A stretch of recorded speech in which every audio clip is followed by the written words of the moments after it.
KDM tidak cerdas, atau jangan-jangan mentang-mentang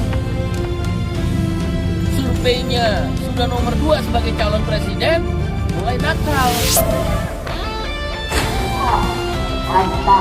KDM jangan coba-coba adu maling dengan orang miskin. Itu 8 juta pengikutnya boleh bertemu dengan kita di sini.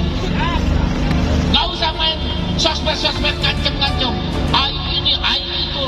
Itu orang yang udah dibayar. Yang perlu diketahui kemarin di TikTok rame bahwa Deddy Mulyadi menyampaikan khusus untuk usulan UMSK Purwakarta alasan tidak di SK-kan karena tidak ada angka rupiahnya. Tuh, di TikToknya tuh yang ramai kan. Maka kita akan melakukan aksi besar di Jakarta protes kepada Pak Prabowo. Ini masih ada gubernur konten ternyata yang dibela-bela sama buzzernya. Kenapa dibela buzzer, Pak? Ini saya fit buzzer. Saya mengambil resiko ini. Saya merelakan diri saya dicaci maki. Saya merelakan diri saya dalam setiap hari, setiap detik dibahas secara terus-menerus dengan berbagai tuduhan. Dibanding saya mengambil jalan citra hanya untuk kepentingan diri saya sendiri. Ribuan buruh dari berbagai wilayah di Jawa Barat tiba di Jalan Medan Merdeka Selatan, Gambir, Jakarta Pusat, Selasa siang. Mereka tiba usai konvoi menggunakan sepeda motor secara bersama-sama. Titik aksi yang semula digelar di kawasan Istana Negara Jakarta batal dilakukan lantaran kepolisian memblokade ruas jalan menuju kawasan istana. Hal itu membuat sejumlah buruh kecewa hingga memblokade ruas Jalan Medan Merdeka Selatan dari arah Balai Kota Jakarta menuju Kebon Sirih. Masa buruh meminta Gubernur Jawa Barat Deddy Mulyadi mengembalikan nilai kenaikan upah minimum sektoral di 19 kabupaten kota se-Jawa Barat sesuai rekomendasi wali kota dan bupati. Menurutnya, tindakan yang dilakukan oleh Deddy Mulyadi bertentangan dengan peraturan pemerintah nomor 49 tahun 2025. Dalam peraturan tersebut, UMSK tak bisa diubah oleh gubernur. Buruh juga berencana melayangkan gugatan ke PT UN terhadap putusan Gubernur Jawa Barat. Bila mana pemerintah pusat tidak mau meminta KDM mengembalikan UMSK Jawa Barat tersebut, maka aksi akan berlanjut. Habis lebaran, aksi lagi. KDM jangan coba-coba adu maling dengan orang miskin. Itu 8 juta pengikutnya boleh bertemu dengan kita di sini. Gak usah main sosmed ngancem-ngancem. Ayo ini, ayo itu. Itu orang yang udah dibayar. Bersepaham dengan Bapak Presiden Prabowo Subianto. Kesepahaman beliau adalah kenaikan upah yang wajar dan layak. Wajar dan layak ya. Bukan tinggi, karena kalau tinggi juga hiperinflasi nanti. Itu ilmu ekonomi. Kalau wajar dan layak, dia akan meningkatkan daya beli. Daya beli kalau meningkat, konsumsi naik. Konsumsi naik, pertumbuhan ekonomi naik. Penyumbang daripada economic growth di Indonesia 54% adalah konsumsi. Oleh karena itu Bapak Presiden berpendapat maka daya beli harus naikin. Kami bersepaham. Sekarang kan kemudian apa ukurannya? Ukurannya tadi saya udah sampaikan, yaitu formula yang diputuskan oleh Mahkamah Konstitusi. Inflasi, pertumbuhan ekonomi, dan indeks tertentu. Mari kita lihat angka inflasi, sudah ada 2,65%. Mari kita lihat angka pertumbuhan ekonomi, sudah ada 5,12%. Sekarang indeks tertentu. Tahun lalu, Presiden Prabowo Subianto menggunakan hak prerogatif beliau sebagai kepala pemerintahan, yaitu 0,8 sampai 0,9 di antara itu. Oleh karena itu, kita menaikkan sedikit tahun ini menjadi 1,0 usulannya. Kalau kita menggunakan angka-angka itu, maka ketemulah 7,77%. Kan tadi saya bilang, angka rundingnya berarti 6,5%, 7,77%, dan permintaan KSPI dan Partai Buruh di 8,5%. Jadi Kabupaten Kota Jawa Barat dari 27 kabupaten kota yang mengirimkan rekomendasi, Bupati Wali Kota yang mengirimkan rekomendasi tentang UMSK itu ada 19 kabupaten kota. Dari 19 kabupaten kota itu yang tidak di SK-kan, itu ada 7 kabupaten kota, termasuk Cianjur, Majalengka, Cirebon, Sumedang, itu yang salah satu contoh-contoh yang tidak di SK-kan. Nah ini kontraproduktif atau tidak sesuai omongannya Deddy Mulyadi sebagai gubernur ya, bukan Deddy Mulyadi sebagai pribadi. Kenapa tidak sesuai atau kontraproduktif apa statement dari Gubernur Jawa Barat, bahwa gubernur pernah berstatement pada saat kita audiensi 2 minggu, 3 minggu lalu kita audiensi dengan gubernur bahwa tidak akan mengembalikan dan merubah rekomendasi Bupati Wali Kota. Artinya apa? Dari situ, wah ini Kang Deddy sebagai gubernur memang kayaknya pro nih terhadap buruh. Kita sudah agak bangga. Ternyata kita di-prank pada saat di SK-kan. Ternyata apa yang statementnya Deddy Mulyadi sebagai gubernur, ya semuanya nggak benar. Kenapa nggak benar? Contoh, statementnya bahwa semua rekomendasi tidak dikembalikan dan tidak dirubah. 1, 7 kabupaten kota merekomendasikan tidak di SK-kan. 2, bahwa dari 19 kabupaten kota itu usulan KPLI. KPLI itu kelompok industri, Pak, sektor-sektor gitu kan. Itu ada usulan sekitar 486 usulan di 19 kabupaten kota, yang di SK-kan hanya 49 sektor atau KPLI. Berarti yang tidak di SK-kan 437 usulan. Dari mana Deddy Mulyadi sebagai gubernur menyampaikan bahwa tidak mengembalikan dan tidak merubah? Semua bohong udah yang disampaikan.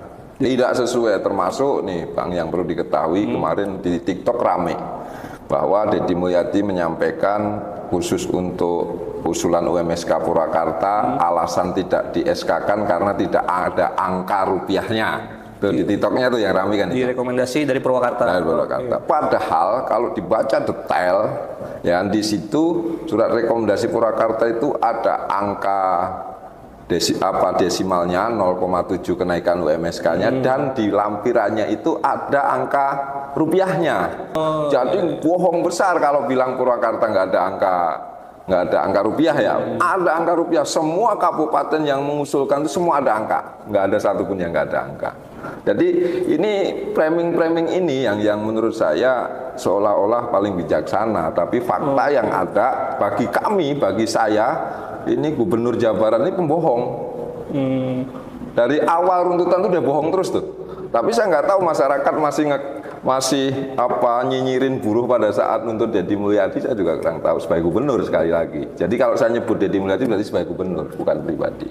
Hari H penetapan tanggal 24 itu kita sudah komunikasi dengan Polda Jabar, dengan Dir Intel Polda Jabar, dan Dir Intel menyampaikan via WA terhadap kita bahwa pada saat ketemu Kapolda, Dir Intel, Dir Krimum, Dir Krimsus ketemu sama Gubernur Jawa Barat, KDM menyatakan bahwa tidak akan ada yang dirubah rekomendasi kabupaten kota. Itu hari H mau penetapan SK tuh. Jadi dari siang tuh, maka kita slow dalam hal aksi menunggu SK gubernur itu, kita santai aja tuh. Karena ada info-info positif dan kita buruh udah merasa bahagia karena gubernur yang sekarang berbeda gitu kan.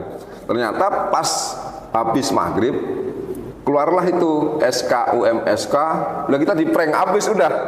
Dari tadi saya bilang dari 486 usulan kabupaten kota, 19 kabupaten kota yang usul, itu hanya 49 yang di SK-kan. Itu pun angkanya hanya 1. Misalkan contoh Bekasi, mau sektor otomotif, mau elektronik, mau pertambangan, itu ya angkanya 1. Dan berapa angkanya? Cuma Rp3.200 di atas UMK. Ini penghinaan bagi kami, kaum buruh. Kenapa penghinaan? Lebih parah dari PJ yang kemarin, dan di atas UMK cuma 3.200.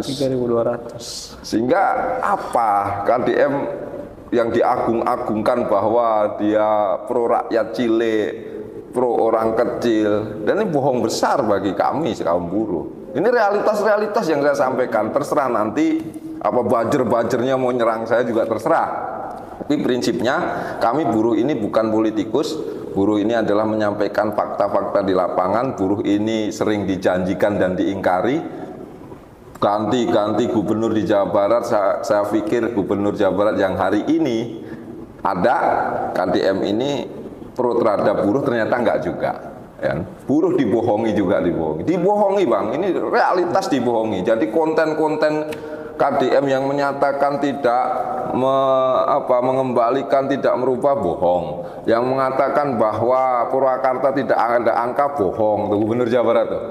Apa? Sekarang dia yang bikin masalah, sekarang dikumpulin. Kadisnaker, kepala daerah, bupati, wali kota hari kemarin dikumpulin, bikin konten lagi bahwa langkah-langkah KDM menyelesaikan UMSK, dia yang bikin masalah, dia yang pengen menyelesaikan. Ini udah jeruk makan jeruk, nggak akan ada solusi. Kenapa nggak ada solusi? Orang dia yang bikin masalah kok. Kan kalau seorang pemimpin, kalau bawahannya bikin masalah, dia ambil alih. Betul. Ya itu baru ketemu solusinya. Dia yang bikin masalah, dia yang mau nyari solusi. Itu kan hanya untuk framing bahwa dia seolah-olah bijaksana, seolah-olah ini, gitu kan?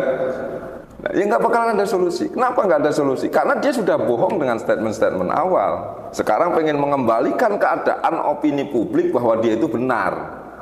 Ya, yang jadi tumbal adalah bawahannya. Maka kita akan lakukan aksi besar di Jakarta protes kepada Pak Prabowo.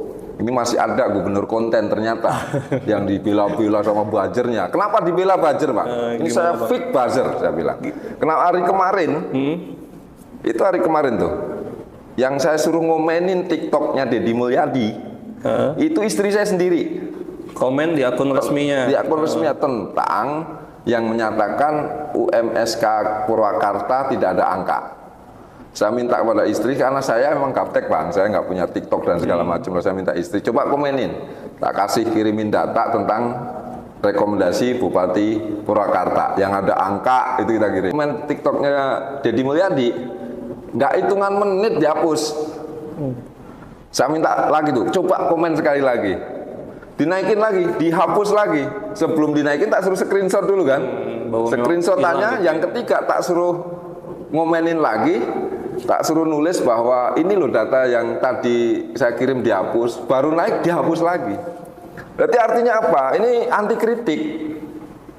Jadi bohong kalau Deddy Mulyadi itu nggak anti kritik. Anti kritik dengan realitas apa? Konten-konten dia yang di media sosial itu nggak mau dikritik, nggak mau diluruskan. Berarti yang anti kritik. Yang selanjutnya Bang, jujur saya belum paham betul tentang administrasi negara, tapi ini termasuk UMSK ini memutuskan kebijakan daerah, tapi dipanggilnya Bupati Wali Kota dan Kadisnaker itu di rumahnya. Rumah pribadi Lembur Pakuan itu. Ini nggak tahu ini apakah pemerintah pusat nyorotin ini atau enggak. Sehingga idealnya setahu saya, sepemahaman saya, yang namanya memutuskan rapat koordinasi tentang kebijakan pemerintahan itu kan ada. Terus buat apa itu ada gedung sate? Kantor gubernur begitu megahnya itu buat apa? Ya kan? Ini kan bagi saya patut diduga ini kayak kerajaan. Jadi dia panggilin semua anak buahnya ke rumah. Harusnya kan nggak boleh secara etika. Saya bicara tentang orang awam, tentang ketenagakerjaan, saya etika aja. Saya memutuskan kebijakan, saya mengundang bupati wali kota, minimalnya rumah dinas lah. Masih ada sangkut paut dengan gedung gubernur gitu kan, kantor gubernur, rumah dinas. Ini rumah pribadi di Lembur Pakuan. Ini kan pengen apa? Ini Jawa Barat mau dibikin kerajaan, kan? Ini secara etika harusnya nggak boleh, secara etika. Sepemahaman saya orang awam tentang ketatanegaraan ya, administrasi negara. Contoh bupati manggil untuk kepala-kepala dinas di rumahnya, ini ada apa gitu kan? Jadi seolah-olah ya itu kayak demang-demangnya dipanggil oleh raja, padahal dia dipilih di masing-masing wilayah. Kan itu kan? Betul. Nah, ini yang apa? Yang sudah, mohon maaf ya, masyarakat itu tertutup dengan konten-kontennya seolah-olah pro rakyat cilik. Bohong kenapa? Ini buruh aja nggak dipikir kok, nggak bohong. Gitu kan? Buruh itu, Partai Buruh, PFMI ya, Serikat Pekerja juga salah satu pendukung ya. Pendukung kita Partai Buruh, saya ketua Partai Buruh, saya pendukung. Maka kita mau cabut dukungan Bang rencana. Buat apa kita dukung gubernur yang nggak pro terhadap buruh? Ya, rencana kita mau cabut dukungan juga dari Partai Buruh. Nggak ada guna kita ganti gubernur berulang-ulang, ternyata nggak sama. Buruh yang masih peduli dengan nasib kaum buruh, yang masih peduli tentang sebuah masa depan, kita aksi tanggal 29 all out kita aksi tanggal 30 ke Istana Negara all out, kita sama-sama berjuang. Jadi tidak ada yang paling hebat, bukan pemimpinnya hebat, tapi kaum buruh, persatuan kaum buruh yang saya minta untuk bagaimana kita bersama-sama memperjuangkan diri kita sendiri sebagai buruh dan pada umumnya buruh-buruh yang ada di Jawa Barat. Hari ini terus bergema. Deddy Mulyadi, Gubernur Jawa Barat atau KDM, itu adalah gubernur yang lebih bekerja untuk kepentingan konten dibanding kerja nyata melayani rakyat. Gubernur yang membangun pencitraan untuk kepentingan politik dirinya dan masa depan politiknya. Padahal saya mengambil jalan untuk tidak mengambil citra. Bersikap mengambil jalan tengah dalam UMK dan UMSK sesungguhnya sikap yang sangat beresiko, karena saya pasti dicaci maki, saya pasti dibenci, di demo dalam saban waktu, umpatan terus bergemuruh dari mulai Gubernur Tai dan gubernur yang lainnya. Saya mengambil jalan itu untuk kepentingan semua, agar buruh bisa secara perlahan terus meningkat kesejahteraannya, tapi perusahaan mampu bertahan dengan kondisi dan iklim yang makin hari semakin berat. Saya punya pengalaman saat jadi bupati, dulu pernah menetapkan upah bertingkat, yaitu UMSK, dari mulai upah tertinggi di sektor otomotif sampai upah yang paling rendah di sektor tekstil, dan paling rendah sekali upah di Purwakarta adalah garment. Setelah saya berhenti jadi bupati, kebijakan pengupahan itu berubah. UMSK tidak diperbolehkan lagi. Akhirnya industri padat karya jatuh berguguran, dari mulai Starpia, Enstrand, Dada, Iljinsun Garment, dan berbagai industri lainnya, dan mungkin terjadi di seluruh wilayah Jawa Barat. Saya menyaksikan buruh-buruh menjerit dan menangis, hidup tanpa pesangon. Saya menyaksikan buruh penjual besi untuk menyambung kehidupannya karena mereka kehilangan pekerjaan. Maka jalan ini saya ambil untuk kepentingan semua. Saya berharap ke depan industri yang ada di Jawa Barat adalah industri berteknologi tinggi, padat modal, melibatkan anak-anak berpendidikan menengah dan tinggi, sehingga upahnya tinggi. Tetapi pada faktanya, kita masih berhadapan dengan saudara-saudara kita yang ngantri untuk mendapat pekerjaan. Saudara-saudara kita yang berpendidikan SMP harus mendapat pekerjaan. Dan akhirnya upahnya berbeda antara yang padat modal dengan padat karya. Untuk itu, saya mengambil resiko ini. Saya merelakan diri saya dicaci maki. Saya merelakan diri saya dalam setiap hari, setiap detik dibahas secara terus-menerus dengan berbagai tuduhan. Dibanding saya mengambil jalan citra hanya untuk kepentingan diri saya sendiri.